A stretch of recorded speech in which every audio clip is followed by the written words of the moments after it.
नेते साहेबराव करपे यांनी पवनार आश्रमा शेजारच्या एका गोदामामध्ये बायको आणि 4 मुलासह आत्महत्या केली होती. तो दिवस होता 19 मार्च 1986. आणि त्याच्या दुसऱ्या दिवशी शरद जोशींची वर्ध्यामध्ये बैठक होती आणि साहेबांना निरोप गेला की असं असं झालेलं आहे. साहेबांनी सांगितलं की त्यांच्या गावापर्यंत पोहोचवायला मदत करा, कारण ते अंतर सुमारे 250 किलोमीटर. या शेतकऱ्यांच्या आत्महत्या आज अखेर चालू आहे आणि त्याचं कारण असं की शेतकऱ्यांची आर्थिक परिस्थिती दिवसेंदिवस बिघडत चालली आहे. आणि म्हणून शरद जोशी साहेबांनी कधी काळी म्हटलं होतं की सूट सबसिडीचे नाही काम, भीक नको घेऊ घामाचे. आम्हा शेतकऱ्याला कर्जमाफ्यात सूट सबसिडीची काही गरज नाही, आम्हाला भिकेची काही गरज नाही, कारण आम्ही पोषिते आहोत, जगाला पोषणारे आम्ही आहोत, देशाला पोषणारे आहोत. आता शिंदे साहेबांनी सांगितलं की अजून 2 वर्ष 135 कोटी जनतेला खायला पुरेल एवढं सरकारच्या गोदामामध्ये धान्य मिळत आहे. दुष्काळ असणारे लोक आहेत हे अमेरिकेहून मिलो आणि घोड्याच्या दातासारखे मके आणून आपल्याला खायला घातले होते. 72 नंतर या देशातल्या 72 शेतकऱ्यांनी 2-2, 3-3 वर्ष पुरल एवढं धान्य साठा शिल्लक ठेवण्याची कामगिरी केलेली आहे. त्या शेतकऱ्यांच्या नशिबाला या काँग्रेस आणि तथाकथित डावे आणि सगळे जे नालायक राज्यकर्ते आजपर्यंत आपल्या उरावर बसले की जे आज रस्त्यावर उतरून या 3 विधेयकांना विरोध करतायत, यांनी आपल्याला भीक मागायची वेळ आली. वारंवार कर्जमाफ्या 20 मागायची वेळ आली. अजूनही आपण मूळ प्रश्नाला मिळत नाही तोपर्यंत ही भीक मागायची वेळ राहणार आहे. सुदैवाने काही का असेना, ज्यामुळे शेतमालाचे भाव पाडले जातात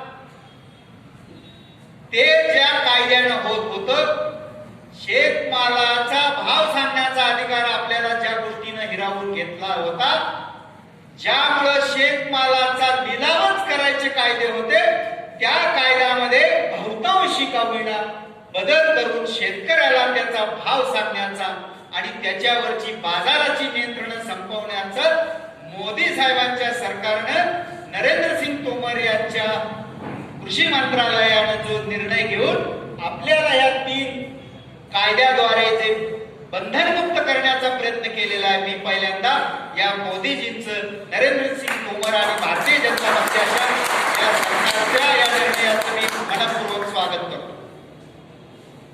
स्वातंत्र्य ही जी कल्पना शरद जोशी मांडतायत, ती मांडताना त्यांनी म्हटलं होतं की वाढ आणि विकास या स्वाभाविक क्रिया आहेत, त्यात मुद्दामहून अडथळे न आणल्यास त्या न खुंटता, म्हणजे वाढ आणि विकास हे न खुंटता वाढत राहतात. आमचं एवढंच म्हणणं आहे की सरकारनं आमच्या छाताडावरून खाली उतरावं, आमचा विकास आम्ही करायला सक्षम आहोत. तुम्ही फक्त आमच्या छाताडावरून उतरा, वेगवेगळ्या पद्धतीनं तुम्ही आमच्या शेतमालाचे भाव पाडता आणि हे तुम्ही WTO पुढे मान्य केलं की आम्ही उणे 72% सबसिडी देतो. ती 72 उणे सबसिडीसाठी जे तुम्ही प्रयत्न करता ते तुम्ही कमी करा, बंद करा. कुठल्याही सरकारला आपल्या प्रजेची आर्थिक उन्नती व्हावी असा हेतू असला पाहिजे. इंग्लंडच्या एका माजी पंतप्रधानाने असं म्हटलेलं होतं की भारत सरकार आपल्याच प्रजेला गरीब ठेवण्यासाठी जे प्रयत्न करतं ते प्रयत्न बघितले म्हणजे आम्हाला अचंबा वाटतो. कारण तिथल्या प्रगत राष्ट्रांची आपली प्रजा श्रीमंत व्हावी अशी इच्छा आहे, तर भारतातल्या या काँग्रेस सारख्या आणि तथाकथित त्यांच्या पिलावळ्यांची इच्छा अशी आहे की भारतातले आमचे नागरिक गरीब राहिले पाहिजेत. बहुतांशी जे व्यवसाय करणारे प्रचंड मोठ्या संख्येनं असलेला जो शेतकरी वर्ग आहे तो गरीब राहिला पाहिजे. आणि तशीच धोरणं गेल्या अनेक वर्षामध्ये या काँग्रेसच्या सरकारने राबवली. एका बाजूला 71च्या युद्धानंतर आणि 72च्या दुष्काळानंतर यांनी गरिबी हटवच्या घोषणा केल्या, पण दुसरीकडे शेतमालावरची लेवी मात्र तशीच ठेवली होती. आपल्या रानात 10 क्विंटल धान्य पिकलं की त्यातले 30% म्हणजे 3 क्विंटल हे सरकारी गोदामात अत्यल्प दरानं घेऊन आपल्या गाडीत लागून आपल्या पाठीवर लागून तिथल्या गोदामात टाकायचे कायदे काँग्रेसने चालू ठेवले होते. हे धान्याच्या बाबतीत झालं. पण साखरेवर 65% लेवी होती. 72 साली याच देशातल्या सगळ्या कारखानदारांनी एक ठराव इंदिरा गांधींना पाठवला. नुकतंच 71चं युद्ध संपलेलं होतं की आता या युद्धामुळे आणि युद्धाच्या खर्चामुळे आपण आर्थिकदृष्ट्या जर्जर झालेलो आहोत, तर आम्ही जे कारखाने काढलेले आहेत की ज्यामध्ये शेतकरी सभासद आहेत, त्या कारखान्यात तयार झालेल्या साखरेवर 65% लेवी बसवा, असं आपण ज्यांचे घरात फोटो लावले त्याच नेत्यांनी सरकारला कळवलेलं होतं. त्याचे पुरावे माझ्याकडे. तुम्ही 72 सालच्या आपल्या आसपासच्या कारखान्याचे जर अहवाल सापडले तर त्याच्या चेअरमनांच्या मनोगतामध्ये ते तुम्हाला वाचायला मिळेल. काय गंमत आहे बघा. त्यावेळी खुल्या बाजारात साखरेचा दर 90 रुपये क्विंटल होता. यांनी 40 रुपयानं लेवीची साखर दिली. 100 पोत्यातली 65 पोती 45 ने दिल्यावर तुम्हाला ऊसाचा भाव किती मिळणार आणि तुमची उन्नती कशी होईल. ती साखरेवरची लेवी शून्यावर आणण्याचं काम वाजपेयींच्या काळामध्ये झालं 2004 नंतर. म्हणूनही आम्ही आज या व्यासपीठावर भाजपच्या नेत्यांच्या बरोबर आहोत की लेवी शेतकऱ्यांचं भलं करण्याचे मोठे निर्णय घेतले गेले. त्यावेळी भारतीय जनता पक्षाने ते धाडस दाखवलेलं आहे. ऊसाचे भाव वाढले पाहिजेत. ऊस या दरात आम्हाला परवडत नाही. 400, 450, 500 रुपयाला परवडत नाही. असं ज्या वेळी शरद जोशींच्या पुढे आम्ही गाणं गायचो त्यावेळी शरद जोशी साहेब म्हणायचे की ऊसाचा भाव तुम्ही रस्त्यावर उतरून नव्हे आणि काही पेटवलं तरी मिळणार नाही. जोपर्यंत ऊसावर झोनबंदी आहे ही बदल 14 किलोमीटर रेडियस मधला ऊस, त्रिज्येमधला ऊस त्याच कारखान्याला घालावा ही जी झोनबंदी आहे ती उठल्याशिवाय तुम्हाला ऊसाच्या भावासाठी जीव जरी दिला तरी ऊसाचे भाव वाढून मिळणार नाही. ती झोनबंदी अगोदर उठवा आणि 12 डिसेंबर 1995 ला स्वतः शरद जोशी साहेबच औरंगाबाद मध्ये ऊसावरची झोनबंदी उठवा म्हणून उपोषणाला बसले. हिवाळी अधिवेशन चालू होतं. शिवसेना भाजपचं युतीचं सरकार त्यावेळी राज्यात सत्तेवर होतं आणि मुंडे साहेब विमानानं औरंगाबादला नागपूरहून आले आणि शरद जोशींना 15 डिसेंबर 1995 ला भेटून सांगितलं की आमचे सरकार आजच ही ऊसावरची पूर्ण झोनबंदी उठवत आहे आणि तुम्हाला स्वातंत्र्य देत आहे. 2002 पासून ऊस दराचं जे आंदोलन चालू करण्यात आलं त्या मागे झोनबंदी उठली म्हणून ही आंदोलन करता आली. त्यावेळी 750 रुपये 2002 ला जो ऊसाला भाव मिळत होता आज तो 3100 रुपयावर पोहोचलेला. 5-5 पट ऊसाचे भाव वाढण्याचं कारण की शेतकऱ्याच्या पायातली झोनबंदीची मेडी काढून टाकली. आणि म्हणून तुम्ही एक मोठे पैलवान आणि पुढे एक काडी पैलवान, पण तुम्हाला सांगण्यात आलं की तुमचे हात आणि पाय बांधण्यात येतील, तुम्ही त्या काडी पैलवानला पाडा. मला सांगा की तो मोठा पैलवान जिंकेल का काडी पैलवान जिंकेल? त्याने तुमचं काही जरी गच्च धरलं तरी पडचाल. हो, बंधन किंवा बेड्या या नेहमी विकासाच्या आणि वाढीच्या विरोधात असतात. या 3 कायद्यामध्ये आपल्याला बऱ्याच अंशी स्वातंत्र्य दिलेलं आहे. आणि मी सांगतो की स्वातंत्र्यानंतरच्या गेल्या 72 वर्षातला जनतेचा हिताचा सरकारचा हा सगळ्यात मोठा निर्णय आहे.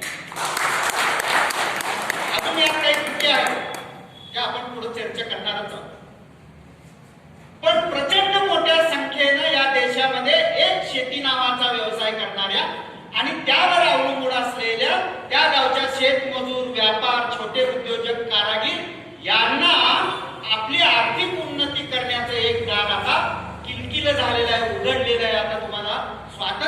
असलेल्या बाजार स्वातंत्र्याच्या त्या फटीतून पलीकडे ते बाजार स्वातंत्र्य तुम्हाला बघायला मिळणार आहे. हे स्वातंत्र्य आणि याचा आनंद काही एका रात्रीत आपल्याला उपभोगता येणार नाही, पण कायद्याने तुमच्या पायातल्या हातातल्या बेड्या तोडून टाकलेल्या आहेत. आणि मग या शेतकऱ्यांच्या पायामध्ये घातलेल्या आजपर्यंतच्या बेड्यामुळं ज्यांचं तुंबड्या भरत होते, ज्यांचे खिसे भरत होते, ते सगळे चोर आता रस्त्यावर उतरून दंगा करतायत की हे चुकीचं आहे, हे अन्यायकारक आहे. यामध्ये शेतकरी अदानी अंबानी यांच्या खशामध्ये जाणार आहे. मी आज या सगळ्या पक्षांना स्पष्टपणे सांगू इच्छितो की मला इतका अपार आनंद होईल की ज्यावेळी माझा माल रिलायन्स कंपनी घ्यायला येईल, यासारखा आनंद माझ्या आयुष्यात दुसरा कुठला नाही. जोपर्यंत भांडवली गुंतवणूक प्रचंड प्रमाणात या शेती व्यवसायात आणि शेती बाजारात येत नाही, तोपर्यंत शेतकऱ्याची उन्नती होणं अशक्यच आहे. प्रचंड मोठ्या प्रमाणात हे उद्योजक शेतमालाच्या बाजारामध्ये आले तरच आपली उन्नती ठरलेली आहे, लक्षात घ्या. कारण खिशामध्ये दिडके नसलेले जोपर्यंत बाजारात खरेदीदार म्हणून हिंडतील, तोपर्यंत तुमच्या तुमच्या मालाला चांगलं मूल्य मिळणारच. कुठे 4-2 कोटीचे व्यापारी जे मार्केट कमिटीमध्ये व्यवहार करते, इकडचं तिकडे करत बसतात, यामुळं आपल्या शेतमालाचे भाव वाढत नव्हते. किंबहुना इथं बसलेल्या तमाम शेतकऱ्यांना हा अनुभव असेल की हा 1963 ला या बाजार समितीचा जो ऍक्ट आहे, एपीएमसी ऍक्ट आला, आणि त्यामुळे जे बाजारात इथंच नेऊन जो माल विकायची जी सक्ती करण्यात आली आणि आजही चालू आहे, किंवा जी बंधनं खरेदीदारावर व्यापाऱ्यावर घातली की तुम्ही त्या बाजार समितीच्या क्षेत्रामध्ये जरी माल खरेदी केला तरी आमच्याकडे तो नोंदला पाहिजे, आमच्याकडे त्याचा उपकर म्हणजे सेस भरला पाहिजे, आमची फी भरून तुम्ही लायसन घेतली पाहिजे. बिगर लायसन वाल्याला इथं खरेदीला वावच नाही, ते बेकायदेशीर आहे, तो फौजदारी गुन्हा आहे. अशा प्रकारची बंधनं घातल्यामुळं आणि हे दीड दबडीचे छोटे छोटे व्यापारी उद्योजक अशा आपल्या मालाच्या खरेदीला आल्यामुळंच आपल्या मालाचं मातेरे झालं, आपल्याला भाव मिळू शकले नाही. आणि म्हणून हे झाल्यामुळे ज्यांच्या पोटामध्ये पोटछूळ उठलेला आहे ते लोक आता रस्त्यावर उतरले. पण यांना गरिबी जमत नाही म्हणून कुठल्याही परिस्थितीमध्ये भपकेबाजपणा तयार करायला यांच्या कारखान्यात जे ट्रॅक्टरवाले आहेत त्यांना सक्तीनं सांगितलं की तुम्ही ट्रॅक्टर घेऊन या, म्हणजे जरा लांबडी लाईफ दिसेल. बर, या अशा रॅलीमध्ये शेतकरी जवळजवळ नगण्य असतात. जे काही होते ते कारखान्याचे ड्रायव्हर लोक किंवा मालक लोक असेच. पण या लोकांना आपण जरी सांगायला गेलं की तुमच्यावर हा अन्याय आहे, तुम्ही जर शेतकरी असाल तर तुमच्या शेतमालाचे भाव पाडण्यासाठीच हे पक्ष, काँग्रेस असेल, राष्ट्रवादी असेल, त्यांचे सहकारी काही संघटना असतील, डाव्या चळवळी असतील, हे भाग पाडतायत असं जरी त्यांना सांगितलं असं तरी त्यांनी तुमचं ऐकलं नाही. एवढ्या प्रमाणात हे लोक त्यांच्या मागून जाणारच. कारण या लोकांचे मानसिक विकार वेगळेच की जे या अशा लुटारू पक्षांच्या आणि नेत्यांच्या मागून जातात. एका गावामध्ये एक कुत्री वेग, तिला 2 नर जातीची 2 गुटगुटीत पिल्लं झाली.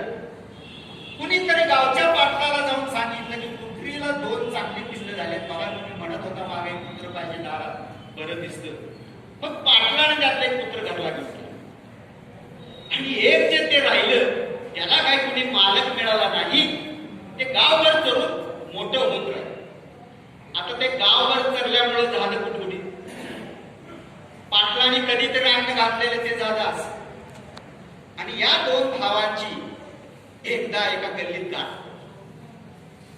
तो जो मुक्त फिरत होता, मोकळा होता, बंधनमुक्त होता, ज्याला पायात बेड्या नव्हत्या, ज्याला गळ्यात पट्टा नव्हता, साखळी नव्हती, तो गुटगुटीत आपल्या भावाला म्हणला, अरे काय हात करून घेतलेला आहेस तुझे, फारच बारीक झालेला आहेस.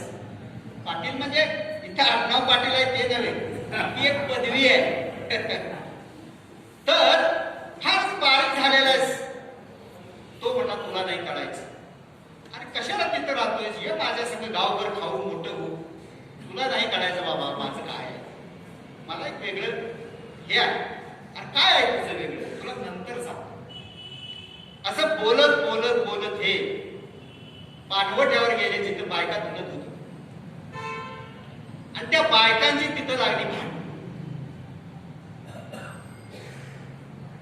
भांडणं लागल्यावर एक बाई दुसरीला काय म्हणली, अगं तुला लावला पाटलाचा कुत्रा.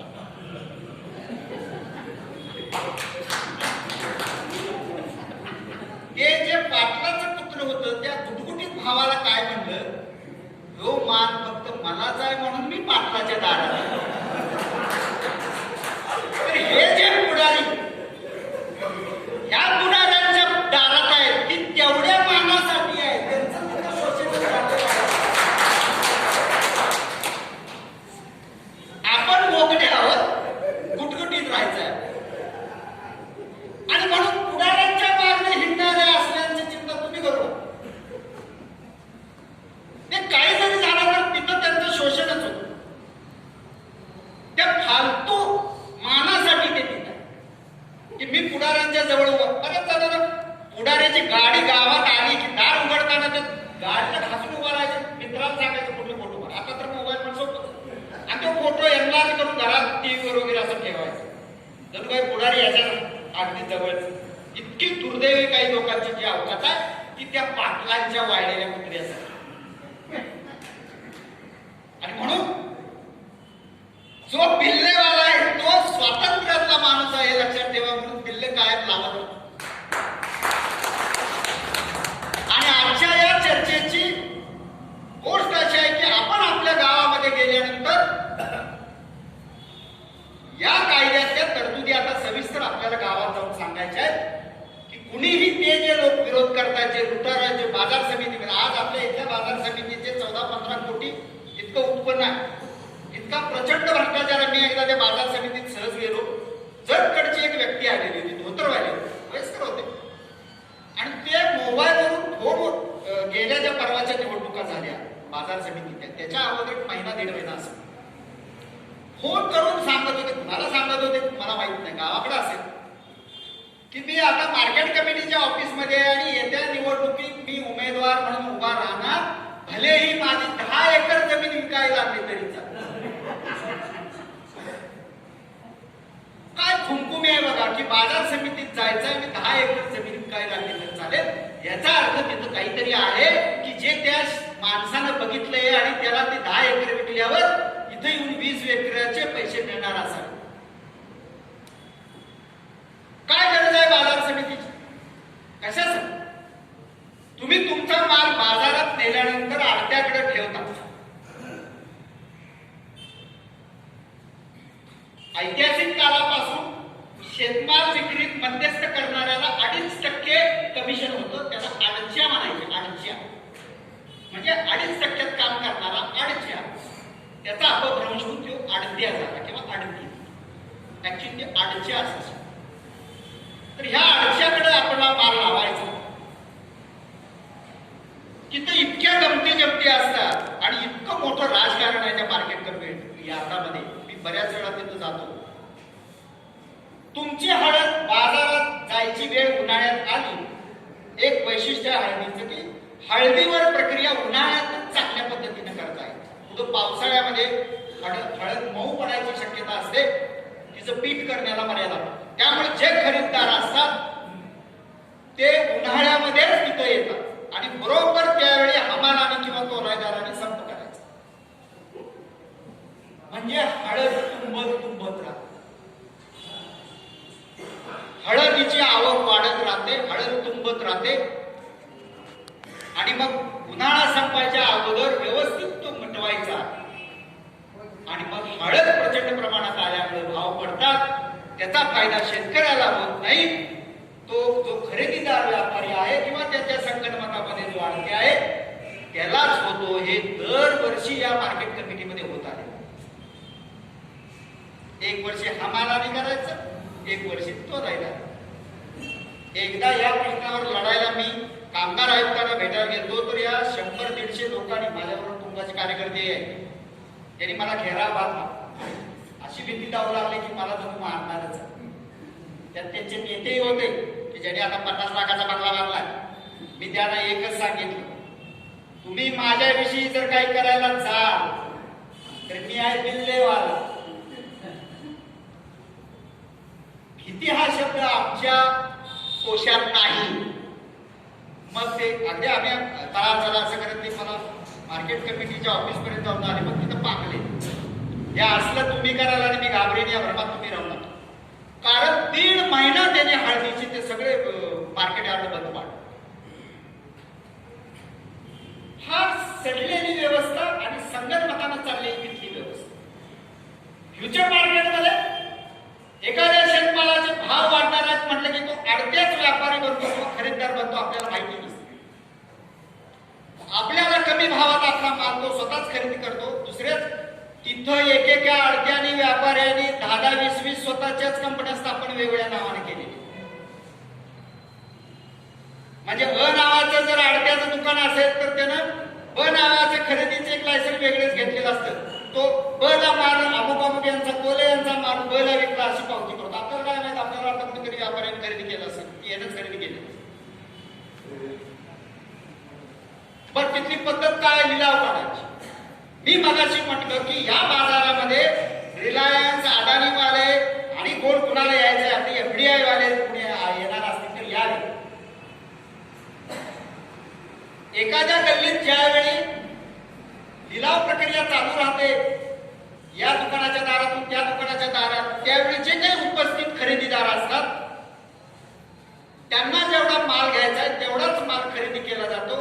नंतर सांगितलं जातं संपले, खरेदी संपलेली, आता इथून पुढे उद्या याचा. इतक्या जर धीम्या पद्धतीने हे जी प्रक्रिया होत असेल आणि जर परत त्या गल्लीत लिलाव यायला जर 15-15 दिवस लागत असतील आणि त्यावेळी जर शेतमालाचे भाव घसरले तर तुमचा माल घसरलेल्या भावात त्या मार्केट यार्डात विकला जातो. कारण का, तर आज लिलाव झाला नाही. मी मार्केट यार्डात माल पाठवून महिना झाला, पण 3 आठवडे झाले तरी 15-15 दिवस केवळ त्या गल्लीत लिलाव आला नाही म्हणून माल विकला नाही आणि वाटला. हे सगळं गंभीर आहे. आणि म्हणून जर तिथं कोणी येऊन चाडगाव किल्ल्याचा गल्लीतला माल एकटाच खरेदी करत असले तर आम्ही त्याचं स्वागत करू. प्रचंड मोठ्या प्रमाणात भांडवली गुंतवणूक कोणी करत असेल, ज्याची ती ताकद आहे, अशा कंपन्या जर इथे येत असतील तर ते शेतकरी हिताचं आहे. बाजाराच्या दृष्टीनं, शेतमाल बाजाराच्या दृष्टीनं सर्वात जास्त हिताचं आहे हे लक्षात ठेवा.